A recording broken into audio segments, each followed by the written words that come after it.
Did you know that in a survey from BMC Public Health, 90% of the refugees who reported that they were the victims of discrimination said it had harmed their health?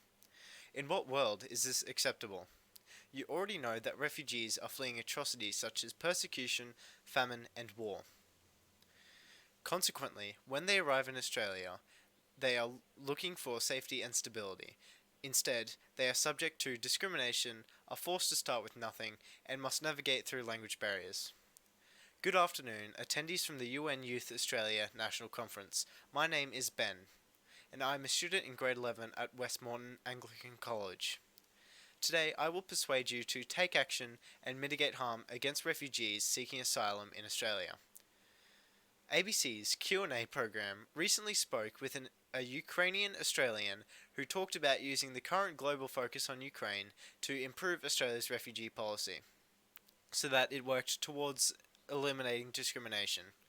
It is this ongoing discrimination, limited access to resources, and language barriers that see refugees marginalised in Australian society. Refugees are unable to change the nature of that situation, so why are they attacked because of it? And how can we change our cultural practices to be more inclusive? To be able to work towards solving discrimination against refugees, we must address our fear of cultures other than our own. It is essential to acknowledge that we live in a safe community and need to share that space with others seeking refuge. It is imperative that we make accommodations in our daily community lives that ensure that migrants and refugees feel like they belong and can build relationships with and contribute to Australian society. The marginalisation of refugees is certainly caused by discrimination against them. Because of this, refugees have limited access to resources, which means that settling in and fitting into Australian society becomes extremely difficult. The cause of discrimination includes economic concerns, racism, and people's lack of understanding. This is the prominent experience among refugees in Australia. They are subject to this discrimination due to people's fear of letting strangers from war-stricken countries into Australia, scared that they will bring the war or terrorism here.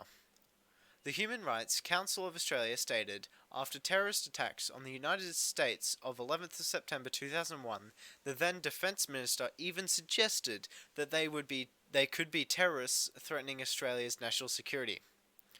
Discrimination against refugees within Australian community is encouraged through political and social media campaigns of political parties such as the Australia First Party.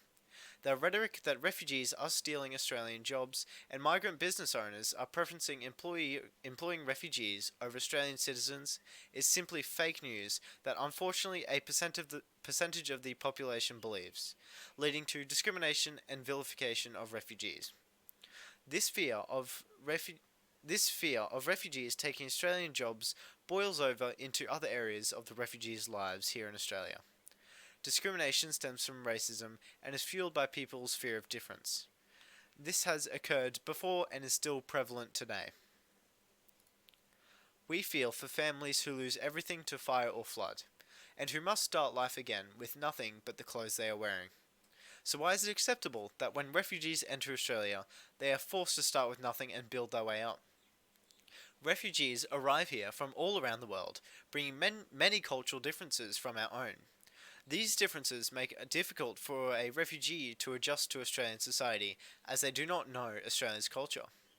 Mental health issues develop from their experiences of having had to escape and are made worse by the processes which they go through once they enter Australia. These issues make it difficult for refugees to build their way up from nothing. Once in a community, refugees face barriers to resources such as education, and with a lack of education among refugees, they will find it much harder to learn the English language and to integrate themselves into Australian society. This leaves them separated from Australians and are unable to find employment. The struggle with language barriers, lack of knowledge about Australian norms, and bureaucratic red tape.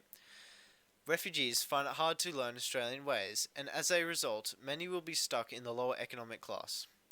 However, there are actions you can take to help these refugees.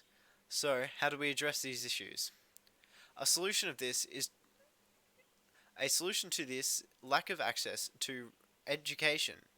A solution to this lack of access to resources for refugees would be for you to encourage communities to get involved and offer education to refugees about the language, how to find a job, and involving refugees in Australian cultural practices.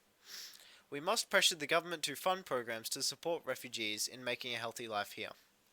We need to ask ourselves if we are a part of the problem and consider how we can help these people access the resources they need to settle into a life of safety.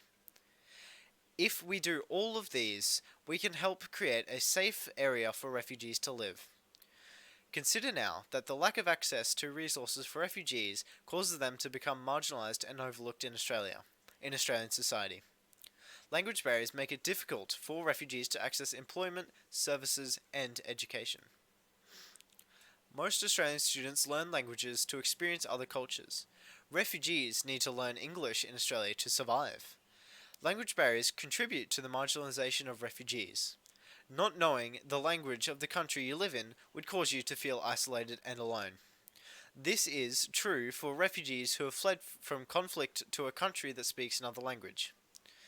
Language barriers limit access to basic services such as education, healthcare, and legal assistance. Not being able to communicate with the majority of people where you live has significant mental health impacts.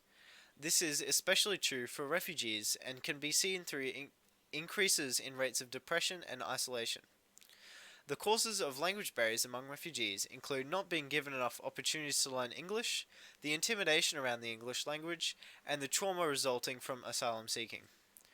According to the Bridging Youth and Children's Services,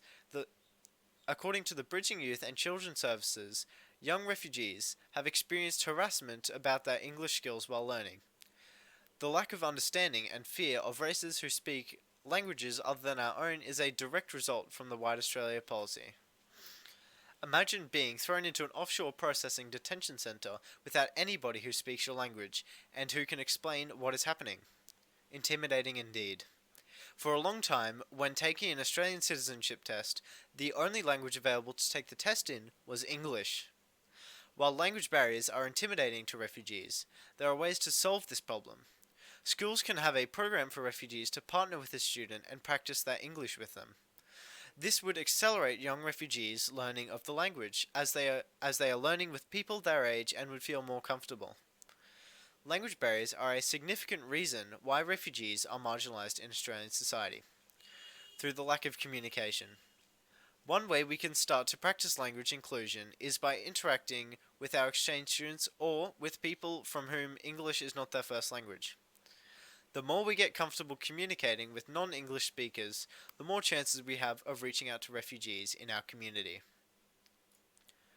Put yourself in the shoes of a person who has fled the only life they've ever known. A life now filled with discrimination, limited access to resources, and language barriers. Ask yourself what help and support you need. Now put pressure on governments in programs to step up and provide that support. Refugees are marginalised in Australian society. Being marginalised is not a comfortable or safe place to be. I have covered why refugees are marginalised in our Australian society and what can be done to mitigate this issue. Refugees have little hope of overcoming these daunting issues all by themselves. Do you, attendees from the UN Youth Australia National Conference, want to help these poor refugees in their struggles to make Australia a better, more welcoming place for future people needing an escape from conflict? If so, will you please make a promise to take action?